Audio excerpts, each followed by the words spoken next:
ನಮಸ್ಕಾರ ರೀ ಎಲ್ಲ ದೊಡ್ಡ ಮಂದಿಗೆ. ನಾವು ಇವತ್ತು ಬಂದಿದ್ದೀವಿ ಕೃಷ್ಣಾ ನದಿ ದಂಡೆಯಲ್ಲಿರುವಂತಹ ಮಹಾರಾಷ್ಟ್ರವಾದ ಪ್ರಸಿದ್ಧ ದೇವಸ್ಥಾನ ಕಿದ್ರಾಪುರದ ಕೋಪೇಶ್ವರ ದೇವಸ್ಥಾನಕ್ಕೆ. ಈ ದೇವಸ್ಥಾನದಲ್ಲಿ ಸ್ವರ್ಗ ಮಂಟಪ ಪ್ರಮುಖ ಆಕರ್ಷಣೆ ಅಂತ ಹೇಳ್ಬೋದು. ಯಾಕಂದ್ರೆ ಈ ಸ್ವರ್ಗ ಮಂಟಪದ ಮೇಲ್ಛಾವಣಿ ಮ್ಯಾಲೆ ನೋಡ್ರೆ ಪೂರ್ತಿ ಆಕಾಶನ ಕಾಣ್ತೈತಿ. ಕಾರ್ತಿಕ ಪೂರ್ಣಿಮೆಯ ದಿನ ಚಂದ್ರನ ಬೆಳಕು ನೇರವಾಗಿ ಇಲ್ಲಿ ಶಿವಲಿಂಗದ ಮೇಲೆ ಬೀಳಂಗನ ಈ ಮೇಲ್ಛಾವಣಿಯನ್ನು ಸ್ವರ್ಗ ಮಂಟಪವನ್ನು ಕಟ್ಟ್ಯಾರ. ನಮ್ಮ ಗೆಳೆಯರೆಲ್ಲ ಸೇರಿಕೊಂಡು ಈ ದೇವಸ್ಥಾನವನ್ನು ನೋಡ್ಲಿಕ್ಕೆ ಹೋಗಿದ್ದೀವಿ. ಈ ದೇವಸ್ಥಾನದ ಮತ್ತೊಂದು ವಿಶೇಷತೆ ಏನಂದ್ರೆ ಈ ನಂದಿ ಇಲ್ಲದಿರುವಂಥ ಶಿವ ದೇವಾಲಯ. ಯಾಕೆ ಇಲ್ಲಿ ನಂದಿ ಇಲ್ಲಪ್ಪ ಅಂದ್ರೆ ಸತಿಯು ಏನು ಮಾಡ್ತಾಳಪ್ಪ ಅಂದ್ರೆ ತಂದೆಯ ಮನೆಗೆ ನಂದಿ ವಾಹನದ ಮೇಲೆ ಹೋಗಿದ್ದರಿಂದ ನಂದಿಯು ದಕ್ಷಿಣ ಮನ್ಯಾಗನ ಉಳ್ಕೊಂಡು ಬಿಡ್ತೈತಿ ಅಂಥೇಳಿ ಪುರಾಣಗಳ ಪ್ರಕಾರ ನಂಬಿಕೆ ಐತಿ. ಮತ್ತೊಂದು ಏನಪ್ಪ ಅಂದರೆ ಇಲ್ಲಿ 2 ಶಿವಲಿಂಗಗಳದಾವ. ಒಂದು ಶಿವನ ಸಂಕೇತವಾದಂತಹ ಕೋಪೇಶ್ವರ, ಇನ್ನೊಂದು ವಿಷ್ಣುವಿನ ಸಂಕೇತವಾಗಿರುವಂಥ ದೋಪೇಶ್ವರ.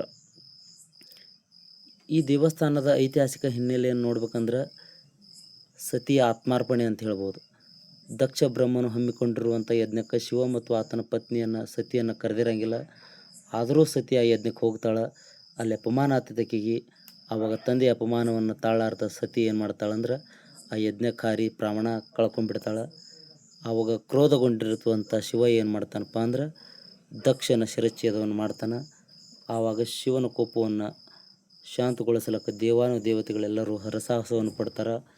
ಆವಾಗ ವಿಷ್ಣುವಿನ ಆಗಮನ ಆಗ್ತೈತಿ. ವಿಷ್ಣು ಏನು ಮಾಡ್ತಾನಪ್ಪ ಅಂದ್ರೆ ಶಿವನ ಕೋಪವನ್ನು ಶಾಂತ ಮಾಡಿ ಈ ದೇವಾಲಯ ಇರುವಂಥ ಕೃಷ್ಣಾ ನದಿ ದಂಡೆ ಮೇಲೆ ಅವನು ಕರ್ಕೊಂಬರ್ತಾನೆ ಶಿವನನ್ನು. ಆದ್ದರಿಂದ ಈ ಜಾಗಕ್ಕೆ ಕೋಪೇಶ್ವರ ಅಂತೇಳಿ ಹೆಸರೈತಿ. ಈ ದೇವಸ್ಥಾನದ ಐತಿಹಾಸಿಕ ಹಿನ್ನೆಲೆಯನ್ನು ನೋಡ್ಬೇಕಂದ್ರೆ ವಾಸ್ತುಶಿಲ್ಪದ ಬಗ್ಗೆ ಹೇಳಬೇಕಂದ್ರೆ 7ನೇ ಶತಮಾನದಲ್ಲಿ ಆಗಿರುವಂತಹ ಚಾಲುಕ್ಯರ ಕಾಲಾವಧಿಯಲ್ಲಿ ಈ ದೇವಸ್ಥಾನ ಪ್ರಾರಂಭವಾಯಿತು. ನಂತರ ಕಾಲಾವಧಿಯಲ್ಲಿ 11ರಿಂದ 12ನೇ ಶತಮಾನದಲ್ಲಿ ಯಾದವ ರಾಜರು ಭವ್ಯವಾಗಿ ಈ ದೇವಸ್ಥಾನವನ್ನು ಅಭಿವೃದ್ಧಿಪಡಿಸ್ಯಾರಂತಂದು ಹೇಳ್ಬೋದು. ಈ ದೇವಸ್ಥಾನವನ್ನು ನೋಡ್ಲಿಕ್ಕೆ 2 ಕಣ್ಣುಗಳು ಸಾಲಂಗಿಲ್ಲ.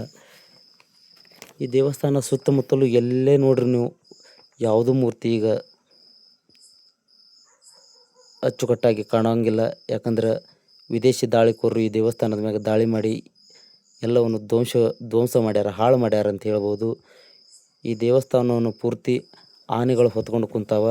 ಯಾಕಂದ್ರೆ ಆನೆಗಳಿಂದಲೇ ಈ ಧನ್ಯವಾದಗಳು ಮತ್ತೆ ಸಿಗೋಣ ಅಂತ ಹೇಳ್ಬೋದು. ನಮಸ್ಕಾರಗಳು.